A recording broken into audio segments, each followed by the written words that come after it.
Hi class, today we're stepping into the world of media law and ethics. Sounds big and heavy, right? But here's the catch. This is about the things you actually use every day. Music, movies, memes, TikToks, and even your school projects. By the end of this lesson, you'll realize that clicking download or posting online is more powerful and risky than you think. What is intellectual property? It refers to creations of the mind, such as inventions, literary and artistic works, designs and symbols, names and images used in commerce, like inventions, music, logos, or even TikTok dances. And just like your phone or bag, IP is protected by law. Example, the Nike swoosh is just a simple check mark, but it's worth billions because it's protected as intellectual property.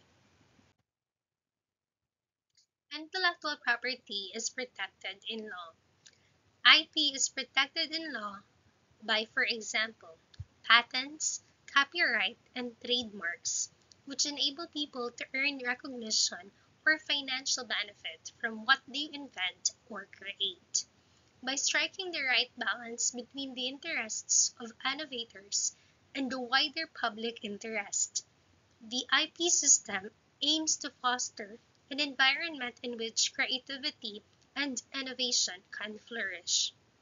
World Intellectual Property Organization (WIPO) is the global forum for intellectual property services, policy, information, and cooperation. The World Intellectual Property Organization is the UN agency responsible for treaties involving copyright, patent, and trademark laws. WIPO can be a force for progressive change, helping the world take into account public interest and development needs. What are the different types of intellectual property? We have copyright, patent, trademarks, industrial design, and geographical origin. The first type of intellectual property is copyright. It is a legal term used to describe the rights that creators have over their literary and artistic works, like books, music, paintings, sculpture, and films, to computer programs, databases, advertisements, maps, and technical drawings. If you wrote the short story for English class, that's your copyright. Fun fact, did you know that even memes can technically have copyright? Yep, those funny photos you share actually belong to someone. There are two music copyrights. In this example, John Legend wrote All of Me and owns the C copyright in the musical work. He also performed the song and owns the C copyright as singer-songwriter. But the record was released by Good Music, which owns the P copyright in the sound recording. But then, why are there so many covers on YouTube? Covers on YouTube are not automatically illegal, but they use copyrighted music. What's allowed is that YouTube often lets covers stay up under its licenses, but the copyright owner may monetize or restrict them. What's not allowed is if the owner blocks or strikes it, or if you claim it as your own. Monetizing legally the covers on YouTube, you need permission or a license. In short, uploading covers is usually okay, but not always monetizable without a license.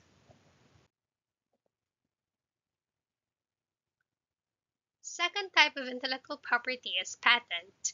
It is an exclusive right granted for an invention, provides the patent owner with the right to decide how or whether the invention can be used by others.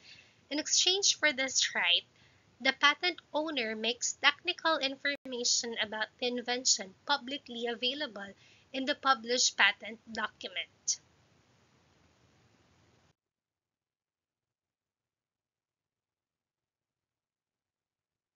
Do you recognize the following design? This is an example of the Oakley sunglasses and the original Coca-Cola bottle. The famous gravity-defying lean of Michael Jackson. Patents protect inventions. Michael Jackson's famous anti-gravity lean, he used special shoes and those were patented.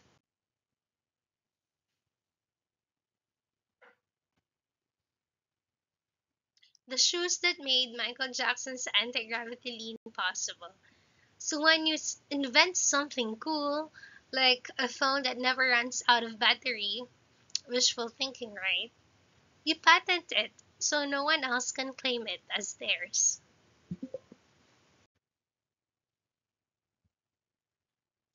Designers have used these patents to protect renowned works like Clarence Fender's electric guitar, Adam Zizka's early Harley Davidson motorcycle, Charles Eames' iconic chairs, and even Christensen's Little Lego Man. Design patents also protect modern works or high-tech digital design like Google's famously simple search interface, and of course, every iteration of Steve Jobs and Jony Ive's iPhone.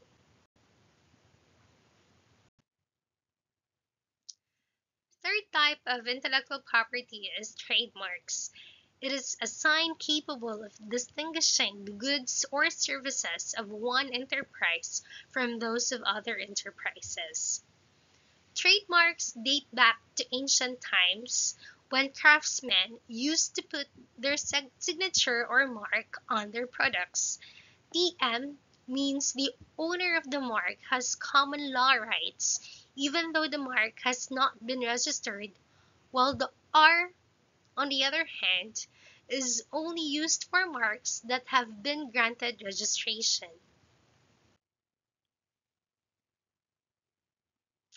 Trademarks are brand symbols or names.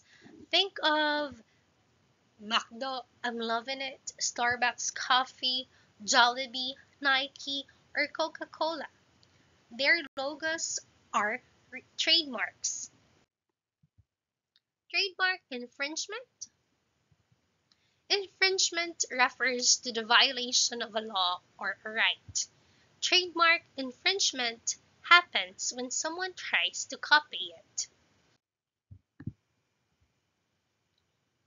Example: Hershey once sued Mars over a product that looked too much like Maltesers. Why?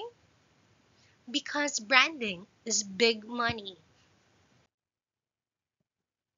The fourth type of IP is industrial design. It constitutes the ornamental or aesthetic aspect of an article. May consist of three-dimensional features such as the shape or surface of an article, or of two-dimensional features such as patterns, lines, or color. An industrial design right protects only the appearance or aesthetic features of a product, whereas a patent protects an invention that offers a new technical solution to a problem. In principle, an industrial design right does not protect the technical or functional features of a product. Such feature could, however, potentially be protected by a patent. Here are some examples of industrial design. Aesthetic looks of the Industrial design is about how a product looks. Think of the design of a Coca-Cola bottle, that iconic curve. It's not just a bottle, it's protected design. So if someone makes a copycat version with the same shape, that's design infringement. So on May 20, 2011, Crocs filed a complaint and initiated a new suit against Skechers. Case number 1 is to 11 CV01330 in the U.S. District Court for the District of Colorado. Crocs alleges that Swift's line, introduced the summer of 2010 by Skechers, is an obvious imitation of Crocs' original shoe design for the Croc Band TM model footwear, which is protected by US D610784.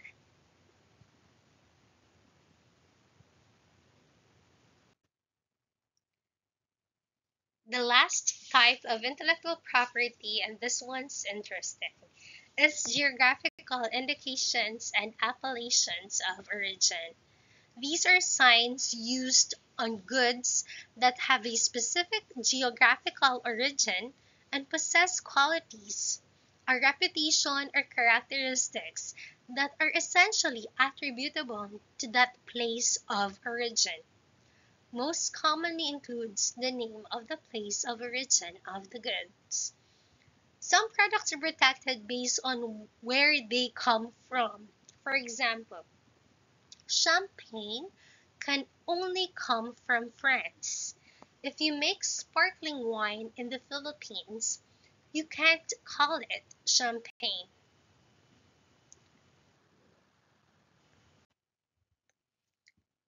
An appellation is what people call a person or thing, essentially its name or title.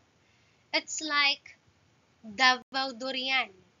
Only durian from Davao can truly claim that title. Can you think of other examples of geographical indications and appellations of origin? In the Philippines, IP is protected under Republic Act 8293. It makes sure inventors, artists, and creators get rights over their work. So here are the copyright and the validity period. If you have a copyright for literary works, the validity period is during the lifetime of the author plus 50 years after death. If it is an art, 25 years from the date of creation. If it is a photographic work, 50 years from publication. If it is an audiovisual work, 50 years from publication. If it is a sound recording, 50 years from year recording took place. If it is a broadcast recording, 20 years from date of broadcast. If it is a trademark, valid for 10 years and may be renewed for a periods of 10 years. If it is an invention patent, valid for 20 years from filing date application. Now here's the part students love: fair use. Fair use means you can use copyrighted material without a license only for certain purposes. These include commentary, criticism, reporting, research, teaching. This means you can use copyrighted material in certain cases such as these. Example, if you use a short clip of a movie in your class presentation, that's fair use. But uploading the whole movie to Facebook, not fair use. There are few guidelines for fair use. First, a majority of the content you create must be your own. It's probably fair use to include a few relevant photos to support your ideas in a blog post, presentation, or research paper. However, using these same photos in a project with only a few lines and commentary might not be fair use. As another example, let's imagine you found a useful tutorial you wanted to feature on your blog. Including one tip from the tutorial would be fair use. Simply republishing the entire tutorial would not be fair use, even if you linked to the original source. Next, give credit to the copyright holder. In order for something to be fair use, you must give full credit to the person who created it.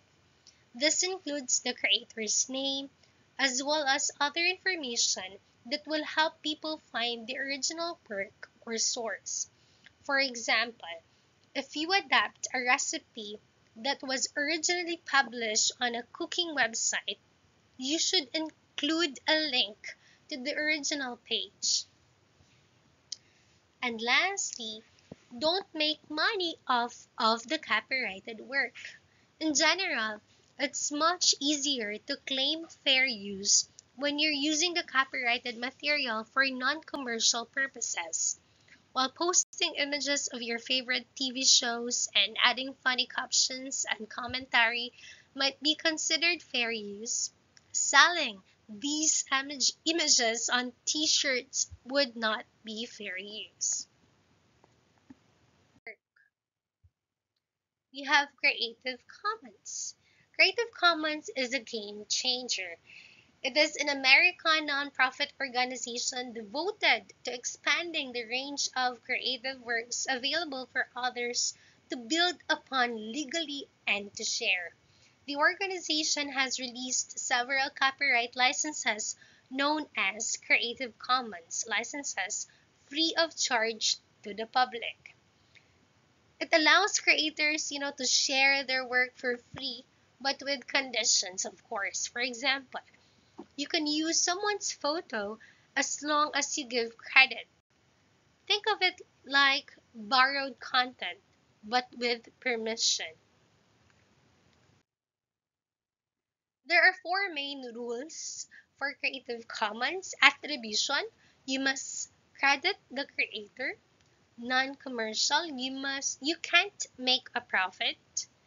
No derivative works, you can't change the content. Share alike, you can change the content, but you have to let other people use your new work with the same license as the original. Finally, let's reflect. Why is protecting IP important? And as students, how can we promote ethical use of media and information? So here's a challenge. Starting today, before you download, copy, or repost, ask yourself, is this legal? Is this ethical? That's how we make responsible digital citizens.